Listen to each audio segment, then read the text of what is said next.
इंसान प्रजाति अस्तित्व से लेकर आज तक नकल में बंद है और भड़कने की कुत्ते की वृत्ति का है। जीता भी बेहोशी में है और मरता भी भड़क भड़क कर बेहोशी में ही। संपूर्ण जीवन में इतना अधिक अहम घमंड अहंकार में है। एक पल भी अपने खुद के में सोच भी नहीं सकता खुद के लिए कुछ करना तो बहुत दूर की बात। इंसान प्रजाति कितनी अधिक मूर्ख मानसिक रोगी है कि अस्तित्व से लेकर आज तक कोई भी किसी भी काल युग में अपने ही स्थायी स्वरूप से रूबरू ही नहीं हुआ कभी। कितनी अधिक आश्चर्य की बात है। अहम घमंड अहंकार में पूरी तरह से गिरा इंसान को खुद के परिचय का ही पता नहीं।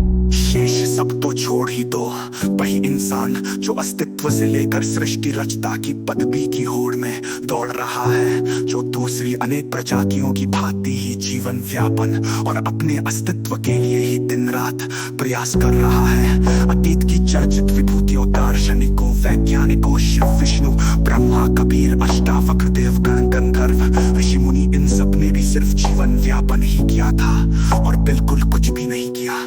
कल्पना, धारा, मान्यता, परंपरा, नियम, मर्यादा से पीढ़ी दर पीढ़ी थोपना कुप्रथा है। दीक्षा के साथ शब्द प्रमाण में बंद कर तर्क तथ्यों विवेक से वंचित करना परमार्थ है, तो परमार्थ की संज्ञा गलत है। ये सिर्फ जो आज तक चल रही है किसी एक अस्थाई जटिल बुद्धि से बुद्धिमान हुए शैतान, चालाक, बदमाश, शातिर वृत्ति भले व्यक्ति की मानसिकता है जो खुद भी एक मानसिक रोगी था।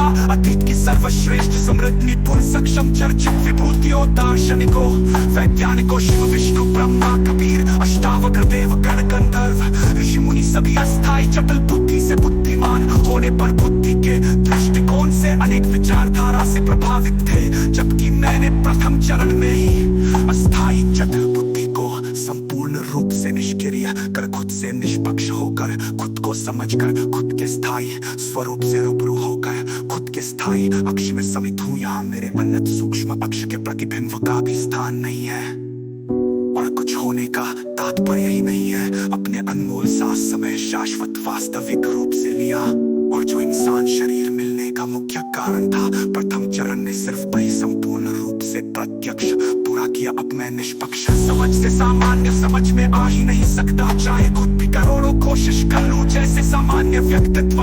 यहाँ मैं स्वाभाविक सत्य में प्रत्यक्ष रूप से हूँ, उसके बारे में सोच भी नहीं सकता। रहना तो बहुत दूर की बात है या कोई निष्पक्ष समझ में, क्योंकि उपरांत सत्य में जीवित ही हमेशा के लिए रहना पहले या फिर अस्थाई जटिल बुद्धि से बुद्धिमान हो। जीवन व्यापन करने में जीवन व्यतीत कर सकता है, दोनों एक साथ संभव नहीं है। जैसे मृत्यु और जीवन एक साथ नहीं चल सकते। मैं शिरोमणि राम पॉल सैनी अपने ही शरीर के लिए एक पल के लिए सोच भी नहीं सकता।